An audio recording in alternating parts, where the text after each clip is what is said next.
चलिए जानते हैं आज देश और दुनिया की सिलेक्टेड काम की और महत्वपूर्ण 25 बड़ी खबरों को फटाफट अंदाज में। पर अभी तक आपने इस वीडियो को लाइक नहीं किया है तो लाइक कर दें और इस चैनल को सब्सक्राइब कर दें। तीसरी बार कार्यभार संभालते ही एक्शन मोड में दिखे पीएम मोदी। तीसरे कार्यकाल के अपने पहले फैसले में मोदी ने किसान सम्मान निधि की 7वीं किस्त के 20,000 करोड़ रुपए को दी मंजूरी। अब जल्द ही किसानों के खाते में 2,000 रुपए की अगली किस्त ट्रांसफर कर दी जाएगी। बता दें कि इससे देश के 9.3 करोड़ किसान होंगे लाभान्वित।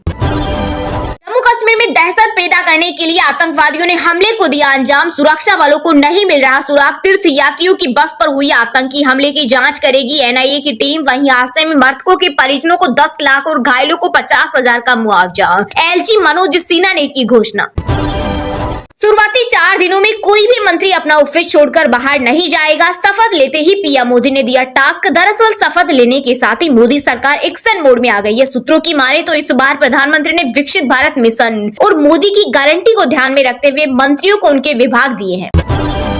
मुस्लिम मुक्त हुई भारत सरकार। आजादी के बाद मोदी राज में हुआ ऐसा पहली बार। दरअसल मोदी के नेतृत्व वाली केंद्र सरकार में मुस्लिम प्रतिनिधित्व खत्म हो गया है। इस बार एक भी मुस्लिम को मंत्री नहीं बनाया गया है। मोदी कैबिनेट के अंतिम मुस्लिम मंत्री मुख्तार अब्बास नकवी थे।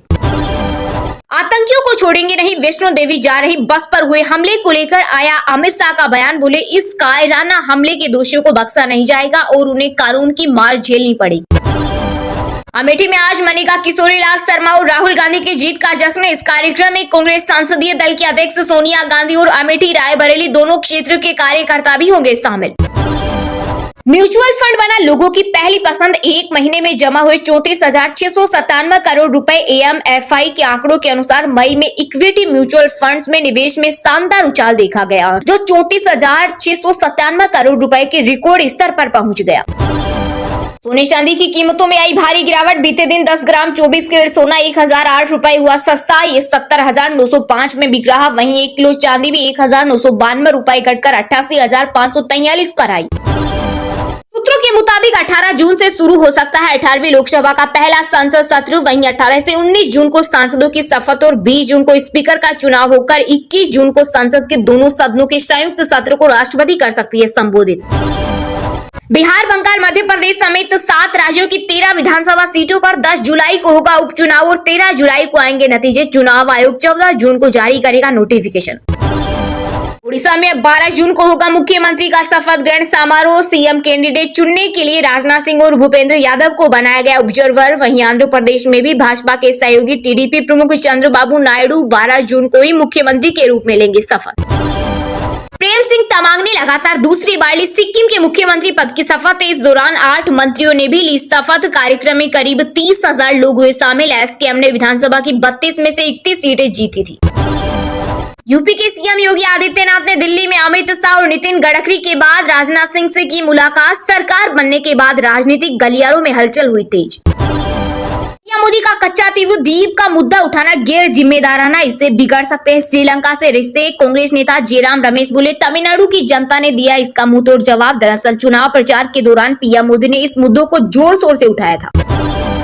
मंत्री पद की शपथ लेते ही काम में जुटे एस जयशंकर। दिल्ली में मालदीव के राष्ट्रपति मोहम्मद मोइजू से की मुलाकात। इस मुलाकात से चीन की बढ़ी टेंशन।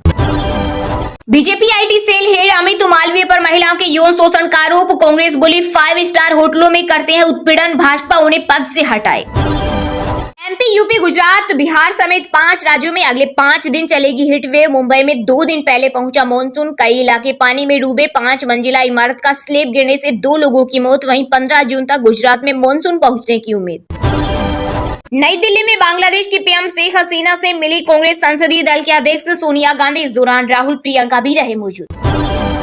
फ्रूट जूस के नाम पर चीनी का घोल पी रहे लोग। आईसीएमआर ने दी चेतावनी, कहा पैक्ड फूड का लेबल हो सकता है भ्रामक, छलावे में न आए लोग। उड़ीसा में भाजपा की नई सरकार के शपथ ग्रहण समारोह से पहले पीएम मोदी भुवनेश्वर में करेंगे भव्य रोड शो। बीजेपी का होगा शक्ति प्रदर्शन। मणिपुर में सीएम के काफिले पर हमला, 2 सुरक्षाकर्मी घायल। मुख्यमंत्री काफिले में नहीं थे, बोले यह राज्य की जनता पर हमला है। कमिश्नर ने चप्पल पहनकर शिवलिंग पर जल चढ़ाए। उज्जैन के मंदिर में की पूजा, हंगामा मचा तो माफी मांगी, बोले भूल से ऐसा हुआ। सरकारी कर्मचारियों के लिए खुशखबरी, जल्द बढ़ेगी सैलरी, लागू हो सकता है 8वां वेतन आयोग। पीडीए को और धार देगी सपा। 2027 का विधानसभा चुनाव है अखिलेश का लक्ष्य। बिहार की राजधानी पटना में नगर निगम की टीम ने अतिक्रमण के खिलाफ की बड़ी कार्रवाई। नेहरू पथ, गांधी मैदान, अशोक राजपथ समेत कई इलाकों में चला बुलडोजर। इस दौरान 12 मजिस्ट्रेट और 200 जवानों की टीम रही मौजूद। दिल्ली जल संकट पर 12 जून तक टली सुनवाई। सुप्रीम कोर्ट ने केजरीवाल सरकार को फटकार लगाई, कहा अदालती कार्रवाई को हल्के में न ले।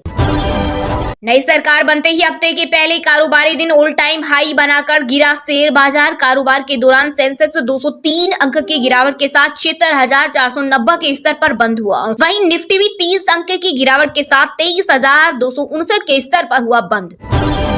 पाकिस्तान के पीएम शहबाज शरीफ ने नरेंद्र मोदी को तीसरी बार भारत का प्रधानमंत्री बनने पर दी बधाई।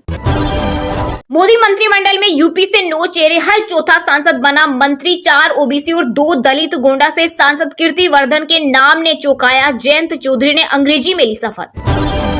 मुस्लिम महिलाएं बीजेपी से खुश नहीं, मैं उन्हें शिक्षा के मैदान में आगे ले जाऊंगी। कैराना सीट से सपा की नवनिर्वाचित सांसद इकरा हसन बोली, मैं संसद में अपने क्षेत्र से जुड़े मुद्दे उठाऊंगी, लेकिन अगर समुदाय के साथ कोई घोर अन्याय होता है तो मैं उसके खिलाफ भी लड़ूंगी।